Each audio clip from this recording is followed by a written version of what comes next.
What kind of person could be able to afford a yacht with a basketball court? A yacht with a full diving and fishing center? A yacht with not one but two margarita makers? Well, none other than Michael Jordan, of course. After all, I hear that flick Space Jam paid pretty well. Oh, and the 15-season NBA career earned him a pretty penny or two also. Today, we're going to take a look at the insane yachts that Michael Jordan spends his time on, including an incredible $80 million one. We'll explore their features, their cost, and what exactly old MJ spends his time doing aboard. Despite being one of the most recognizable and prominent athletic figures for the past 30 years, Michael Jordan has surprisingly been able to retain a fair amount of privacy. Most recently, his heiress passed on an opportunity to be interviewed that would take place in his mansion in Florida, strictly because he wanted to keep his home private. And truly, I can't blame the man. Privacy is something of incredible value that can't be earned back once it's lost. I mean, why do you think you've never seen my face? But this home isn't the only thing that Michael Jordan has tried to keep private. While he's a huge fan of yachts and is frequently photographed aboard them,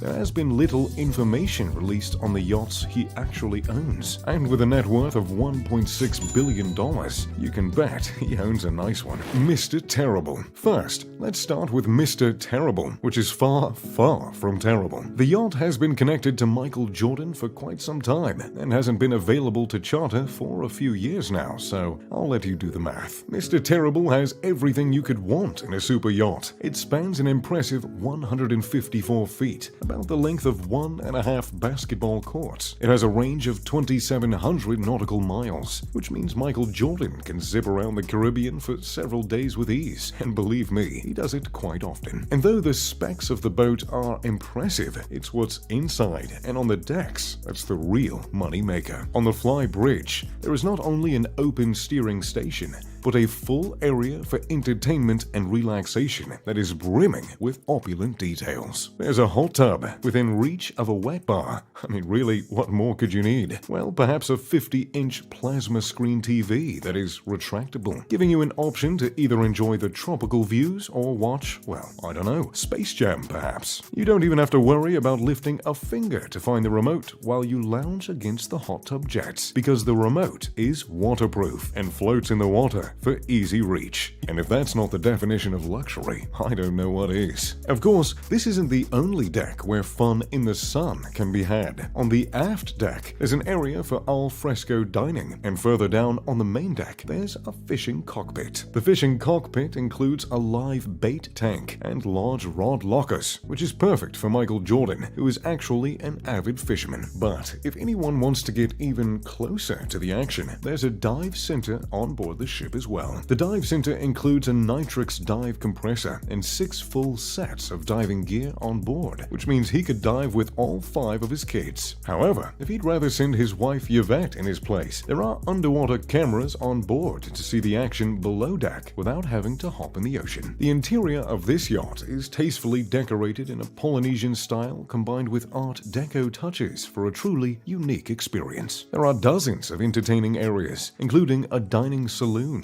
with room for 14. In the saloon, a spiral staircase serves as a focal point, crafted of bubinga and stainless steel. The lounge area on the other side of the dining table would be the perfect place to kick back and have a cigar, which appears to be one of Michael Jordan's favorite pastimes out on the open sea. For the end of the night, or middle of the day, I suppose, there's a full bar with plenty of room for company. And if the company takes the drinking to its full potential, there's room for at least 12 people to stay overnight in lush staterooms. Not only is MJ the king on the court, he's the king of hospitality with guest accommodations, which all feature in-suite bathrooms and lounge areas. But of course, he saved the best for himself. There's a massive skylight with an oceanic mosaic and an in-suite with a luxurious copper soaking tub and wood basin sinks. Mr. Terrible is estimated to be worth about $21 million, which would hardly put a dent in Michael's fortune. Now, Now, it's time to take a look at the big one. The yacht that Michael Jordan has been linked to and photographed on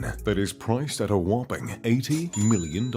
And while Mr. Terrible doesn't really describe the experience of setting out on the open seas, the $80 million yacht Joy has a name that really suits what it offers to the owner, because this yacht has everything. At 229 feet long, Joy dwarfs Mr. Terrible and is sure to do the same to almost any yacht in any harbor. The ship is also fairly new, having been built in 2016. Over the 5 decks on board Joy, there are layers of luxury and surprises to be found. The main feature, of course, and probably the one that drew Michael Jordan to this yacht in the first place, is the basketball court on deck. The court is on the foredeck, giving him an ideal place to run a few plays with his kids. I mean, can you just imagine cruising through the Caribbean and being able to play a game of basketball as you sail across the sparkling blue waves?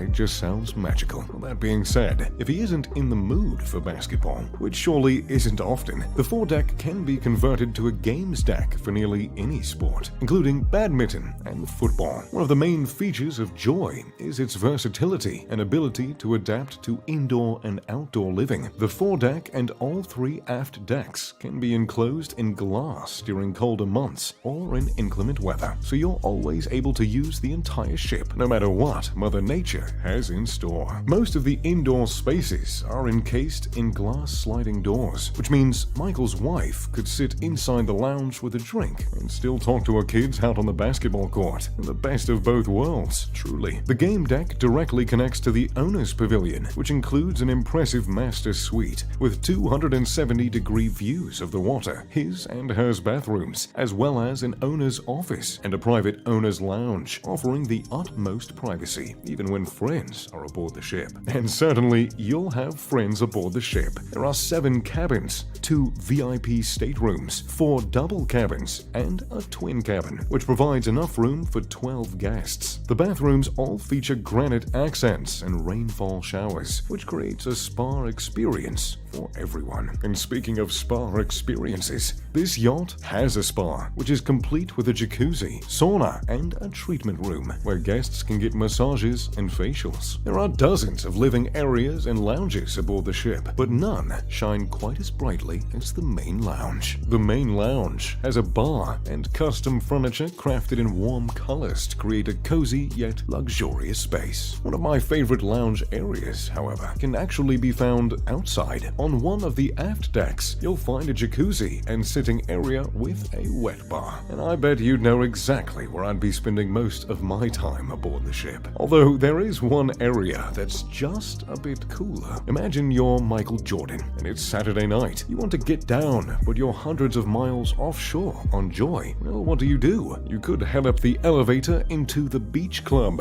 There you'll find an entire space dedicated to entertainment. The flooring and lights convert into disco lights, creating a private club-like experience no matter where you are. And during the day, when you're fighting the hangover from dancing in the beach club from the night before, you can enjoy the cinema room. The room features video walls where you can curl up with a movie or play some video games. Don't worry, it comes with big beanbag chairs, so you'll be as comfy as possible. If everything on the boat just isn't enough, there are plenty of ways to enjoy the open sea. The yacht comes with inflatables, including a slide that extends from the top story all the way down to the water. There are also multiple tender boats, 2 wave runners, 4 seaboards, 5 paddle boards, kayaks, water skis, wakeboards, trampolines, and fishing and scuba gear. In other words, no one that steps foot on the ship is going to be bored. So, the experience is in the name, Joy. And even if Michael Jordan doesn't own the $80 million yacht, he at least has chartered it quite a few times, and that isn't a small feat. Joy was last reported to cost $600,000 per week to charter. If he chartered the ship for a month, it would run up his tab a whopping $2.4 $4 million. But when you're worth over $1 billion, you'd probably be willing to pay that to play basketball out on the open seas. So, there you have it, some of the yachts owned by one of the greatest athletes to ever live. Which one do you prefer? Which of these yachts did you think was the coolest? Do you think Michael actually owns them, or is he just renting them for show? Let me know in the comments down below. Thanks for watching. If you enjoyed the video, make sure to leave a like and subscribe. Oh, and of course, turn on post notifications.